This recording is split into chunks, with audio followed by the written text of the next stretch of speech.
This is our school. It's a school I'm literally in right now. And if you wanted to leave one consulting firm to enter another consulting firm, while making out with someone who has stronger feelings for BCG than for you, chances are you're in it too. This is the remarkable tale of how Chicago Boot transformed our understanding of business. At least that's what they claim. And nobody can correct them, because business is hard.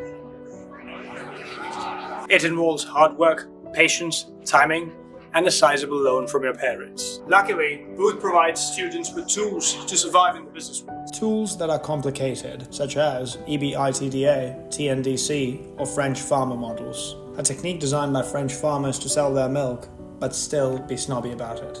It's a journey that'll take me to the depths of every class at Harper. And I'll be asking questions. To leading professors, curious students, and other miscellaneous humans. Who will help me unlock the mysterious reasons behind Booth's excellence that no one outside the campus really understands or cares about. So join me, Bobby Bunk, for a journey through the landmark school of University of School, Chicago Booth of Business. This is Bunk and Booth.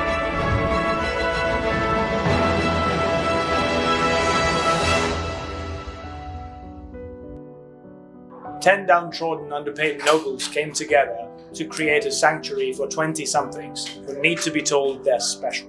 One often wonders how these Boothies even get to the sanctuary. Baby Boothies' pilgrimage starts from exotic locations such as Parthenon, DC, Strategian Dallas, and KPMG Bangalore. There are many ways to get to Booth, but this one's the safest. Get off the train, past where the homeless guy used to sleep. On your left, you'd find a man on a horse. This is where Chicago ends for a Booth student. Anyway, keep going straight. Look for the dumpsters on your right. When you see those, walk through them and take a ride by the dead tree. On your left will be a tree with massive rocks on it. And when you see unhappy students filing into what looks like a Soviet bunker that Stalin designed for his most joyless accountants, you know you've arrived at our sanctuary, Chicago Booth. Despite building the world's greatest greenhouse, Booth isn't able to grow many plants. This is an example of a spunk cost. For those of you who don't know what that is, it's when you make a big effort and it's a waste. Art exists to inspire us as humans. The inspiration here at Booth is varied, diverse, and thriving. The real reason to have chosen a crow or a woman with very short legs but generous breasts as art for Harper Center is impossible to know.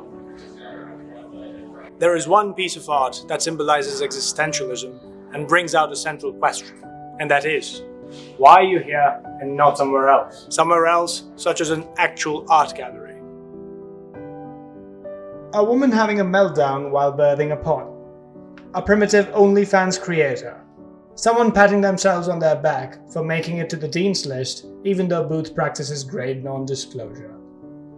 Art which, like me, is weirdly hung. Art we cannot see as the packaging is yet to be removed. Prototypes of modern capture designs. Candid photo of a Booth free agent man. A bathroom ballerina. Art depicting modern love in a nutshell. Side by side, yet there's a wall between them. A table with 3 human legs. Diwali cruise. Wax apples that look and taste real. A representation of your corporate voice coming out in the crop circle. A dick pic. Another dick pic. Another dick pic. Yet another dick pic. And another dick pic. In your class, you talk a lot about zero-sum games. Why do people hate them? Well, in zero-sum games there's no chance to increase the size of the pie, so if you don't like haggling, you probably don't like zero-sum games. People typically like three-sum or more sort of games, you know. So I suppose that's true for some people. It's true for all of us. Can't say that I can speak to that personally. Okay.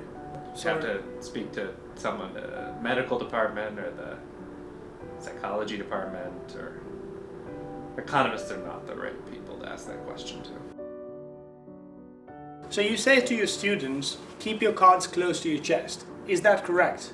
Most of the time, I'd say that. Well, actually, this is about withholding information from the other side, and gotta say, I wish you'd withheld that. Oh, so I revealed too much of my position, is it? You revealed too much of something. What happens when someone goes back on a pinky promise? I have to say it's been a while since I have used or known anyone that's used a pinky promise. Oh no, it's very prevalent. It's quite important. So let me show it to you. Could you give me your pinky? Yeah, just lock it in and sort of bite your thumb and. I'm gonna pass on that one. If I do this, would that void our contract?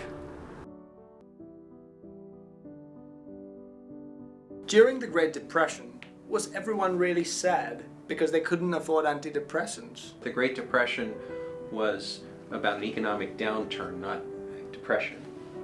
So you're saying depression isn't real? On camera?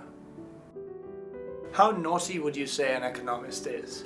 Because I read the article, I think it was called Teasing Physical Policy, and I must say, when your policy encourages you to play with other people, it doesn't really look good, does it?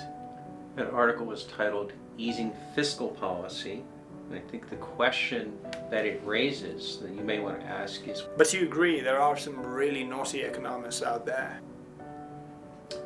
There are a few. ChicagoBoot.com makes sofas. ChicagoBoot.edu makes consultants. Which one do you think is more useful, sofas or consultants? Well, clearly sofas. I'd agree, because they see a lot more action than the consultants do. How do you actually inflate money?